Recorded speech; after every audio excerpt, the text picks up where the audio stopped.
Hi everyone, it's Margaret Manning here with 60 and Me.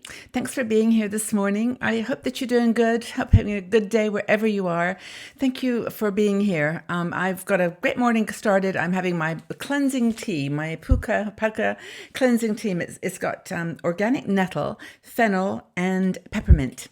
And it's in a little cup. I brought this the other day. Isn't it sweet? It's a little spring yellow lilac mug. I don't know why I get such a kick out of this. I just love little mugs and tea. It just makes me feel like, the day has a structure around it when I have my cup of tea. Anyway, I'm having my cleanse tea. I hope that you have a favorite and that you feel comfortable when we start these sessions to just sit down and relax. Put everything else out of your mind for a while and let's just kind of go down where our minds take us. Like we're just do a bit of nostalgia today, a little bit of reminiscing on something I think will be fun for you. It certainly was for me when I read this article I'm going to share.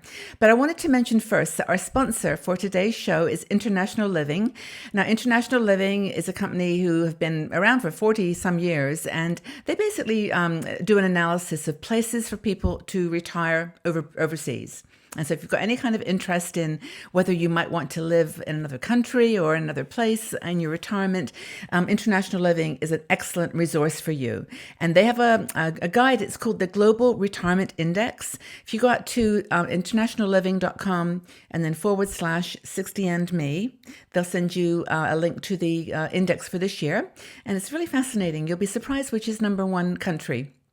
I certainly was. But anyway, thank you to International Living for sponsoring 60 and Me.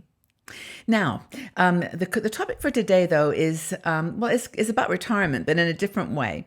Stephanie Cunningham wrote this article about a gentleman who went on a reunion, a high school reunion, and he had become, I think, a banker. He was doing something in the corporate world, and he met a bunch of his friends from school, high school there, and they had all been in a band when they were 16, 17, and they just connected again, and it was like, wow, we should do this band again. This sounds really fun.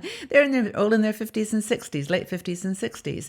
And so they all got together and they started this band up and they just kept going. They kept in touch and started playing gigs. And the question here was whether things that we did as teenagers really give us any insight into what we'd like to do now in our 60s. And I think it's a really cool conversation because I've often thought about this and the things that I loved doing when I was young and now how I think in some ways it has come full circle. It's a really wonderful quote that I always repeat. You've probably heard me say it many, many times, but it's by T.S. Eliot from a poem called Four Quartets, and it's, "We shall not cease from exploration, and at the end of our exploring, we find ourselves back where we started, but know the place for the first time." I just love that quote, and it's kind of my life mantra because it's true. We don't see the dots connecting until we get to the end, and then we see how they connected.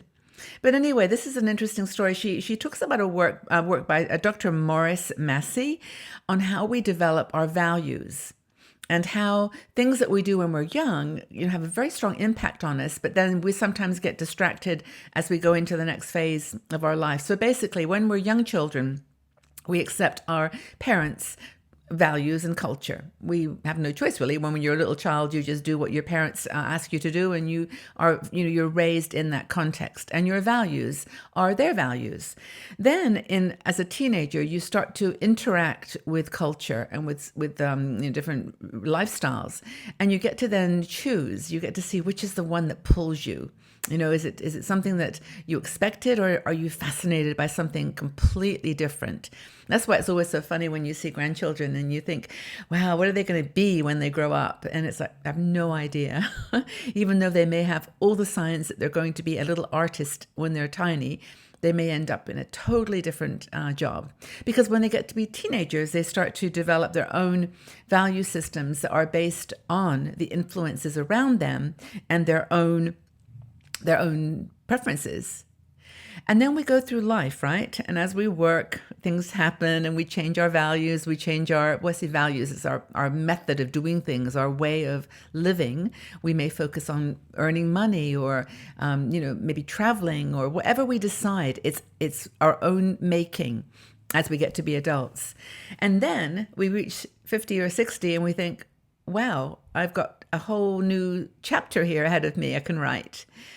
Maybe I've left my job now. I'm retired. I've retired from that job anyway, looking for something a little bit different. What are you going to do? And sometimes it's good to go back, to the childhood passions, the things that you really loved doing as a child, as a young person, and see, is there any way you can bring that into the new life that you're living now? And in fact, it was Carrie Hannon who I interviewed, oh, wow, years ago. She's a consultant for creating new jobs in your 60s. And she said this very thing, that sometimes go back to the passions of your childhood. If you loved music when you were young, is there a way to bring that into a job or into some kind of work or volunteer activity or something that really brings it to life for you?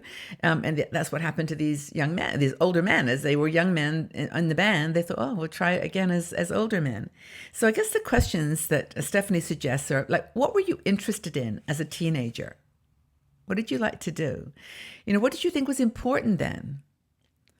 And I guess the last one is, what is it, something that you've always wanted to do, but you didn't make time for it, or you didn't think it was appropriate, or you just didn't do it? What were those things?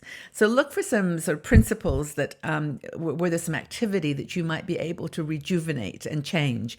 And she tells a story about people that have changed jobs in midstream, like a corporate CEO who becomes a baker because he always loved to cook, or a lawyer who became a crystal seller or a crystal healer, because he liked to help people and he wanted to help with the crystals rather than with a law degree. Now that's a really interesting one, isn't it? But I think there are already some key words that you can see that might identify a future path for the next 20, 30, 40 years of your life. So, for example, let me take me for an example. Then you could be thinking about yours too. Is that when I was young, I used to always, I loved communicating. I loved telling stories, and I loved reading. And I had a girlfriend. Her name was Rosemary. And Rosemary and I used to go, I can remember this so well. We used to go to this little place where there were big rocks, and we used to sit on the rocks, and we used to act out the dramas from Bonanza. Do you remember that show, Bonanza? Okay, it was such a impactful thing because we didn't have a TV for very long, and I think that was one of the first shows. And there was Little Joe and Adam and Hoss, and I forget all the names of the people, but we each had our favorite, and we would play either the role of the person themselves, like the guy, the man, or the women in their lives. And it was I always liked to act. I loved the kind of being in front of a camera idea. And look at me now. I mean, I never thought in a million years that I would enjoy doing videos so much. I have done now, I think, 1,400 videos for 60andMe over 5 years. And they're all on topics I have my heart and soul in. And I really think, based on your feedback, that you get some value from them. So it's not just doing them for the sake of doing them, but it's the other side of myself that wants to help. And I've always as a young child, I was always the nurse. I was always the helper. And as a teenager and in college, I always wanted to volunteer and to help. So I think I've kind of managed to bring those things together in my communication life and my acting life on camera. But that's just a very small example. Maybe you can help me understand how you've done it. Things that maybe you've done now in your 60s that you loved to do when you were a child or when you were a teenager. Maybe that's all coming back around again. So I think it's finding things that you love to do in your 60s that are, well, either profitable because you need to make some money because you haven't saved enough, like me, or there are things that you just have time now to do, and you're going to do it. You always wanted to, whatever that ... is. So I'd love to know if you could just say, what gives you joy in retirement? And what are the things that you're doing now that maybe had their seeds back then when you were a teenager or in college? I would really love to share your stories here, and I'll join the conversations too. But let's figure out have you decided to try any activities that you really loved back in high school and college that you haven't had time to or haven't had courage to? Leave your comments in the section below. Let's have a conversation. And I really look forward to learning more about all of you. So just leave your thoughts there. And thank you for being here again. I say it every day. I mean it every day. And I know that you're out there, and I appreciate it so much. Take good care, everybody. Have a really wonderful day. Go do something great for yourself. Do something that you did in high school that you really enjoyed doing, and then tell us about it. Take care, everyone. We'll talk again very, very soon, but have a wonderful day. Bye-bye for now.